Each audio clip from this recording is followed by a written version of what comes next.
Hi, this is UTF 2005, or just UTF for short. I decided to do something different for a change. I just been sick for the last few weeks, and I decided to take in some Let's Play watching on YouTube. And at the same time also discovered that there had been a new addition to a Flash game that I really liked, right here, called The Big Adventure of Owata's Life. Also heard of it being called Owata's life-ending adventure, but whatever. Now, there's not very many Let's Plays of this game on YouTube, so I decided to do my own take on it, because a lot of people seem to have a lot of trouble playing this game, and it's really not as hard as everybody says. There's difficult moments, but for the most part, it's just memorization, and if you know what you're doing, you can blow through it pretty quickly. So, I wouldn't call this a Let's Play, I'd call it more of a video game guide for this game. So I'm just going to run through the game from beginning to end, in multiple parts of course. Fortunately this game does feature a password system, so I don't have to play the whole thing from scratch. Before we start playing, I think I should mention that this game can be a lot easier if you play it with a standard USB joypad. I've got a program called JoyToKey here, which actually lets you map specific keyboard keys to a joypad, so that's how I'll be playing it right now. I'm also going to go ahead and turn on the death counter and the clock for this game, just to give you some idea of how long it will take, how many times you'll die, but like I said, for the most part, it's memorization. If you know what you're doing, you can get through it really quickly with no problems. So we'll go ahead and start right now. Now this game is pretty basic. If you're ever familiar with Mega Man games, the mechanics are pretty much the same. You've got two main buttons, jump and shoot. I believe the keyboard map is Z to jump and X to shoot. Actually, probably the other way around, but whatever. You also have a taunt that you can do with S, another taunt that you can do with F, and another one that you can do with O, but they're really not important at all.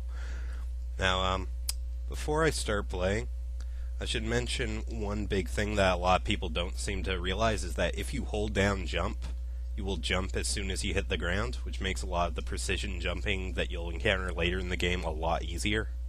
So I just thought I'd mention that. So, unlike what you're probably expecting, you do not go right, you do not go left at the beginning of this game, you actually go up. So I'm going to start heading my way, and along the way you'll probably notice a lot of the traps. Just try not to get killed, I guess. So start by jumping on this platform. It triggers this little spike trap, and then died. Well, let's try again. That was a bit embarrassing. So jump on this platform, that triggers the spike trap. As it is going down, you jump to the other side. Now, you do not walk all the way to the left, because that is going to trigger another spike trap that falls straight down on top of you. Instead, you sort of nudge to the left, and then you jump out of the way. Now you can climb up this chain here.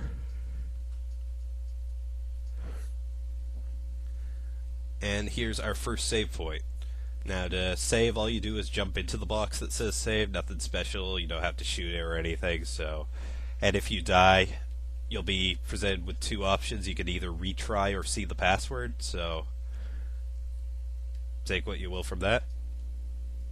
Now jump over this spot right here, because spikes just erupt out of the ground if you walk over it. Starting to look a little familiar. This is obviously based on Super Mario World. Now you can hit these blocks.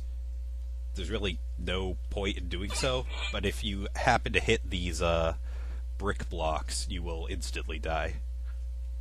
Hit this invisible block so you can make this jump without dying. Do not walk as far forward as you can, because you'll get crushed by this guy. Don't shoot him either, because that'll just make him larger and harder to jump over. Don't worry about this guy driving the steamroller, it looks like. He's not bothering anyone.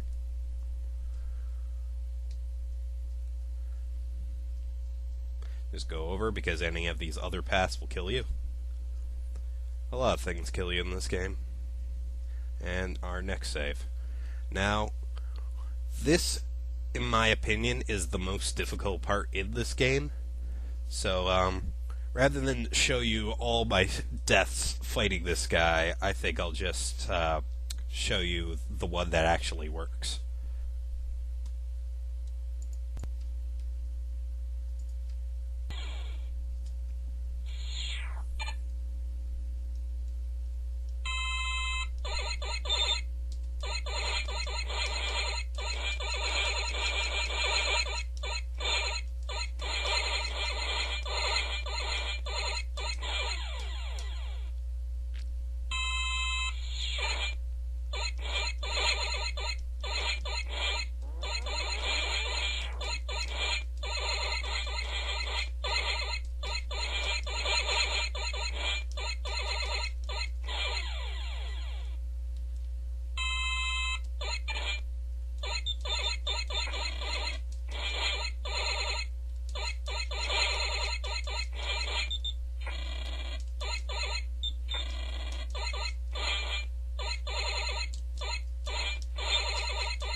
Okay, so we finally killed this guy, and now we claim his Mega Buster. Okay, a little bit of a jump cut. My software decided to die on me. So, we have defeated Mr. X, and we have claimed the Mega Buster. We also have the password, which will give us the Mega Buster from here on. It is as follows, so I'll go ahead and input that. Now, as you can see, we're where we were. However, I have the Mega Buster now. Now, it works like the Mega Buster in any of the regular Mega Man games. You fire one shot, then if you hold it, you can fire a charge shot. Now, in this game, if you hold it too long, you will die. So just keep that in mind if you're ever holding a shot waiting for a good time to attack, that you can't hold it indefinitely. So, just going to take the path we used before.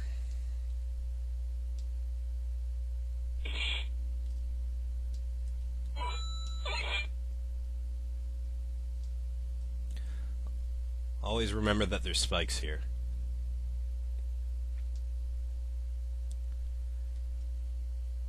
Okay, saved.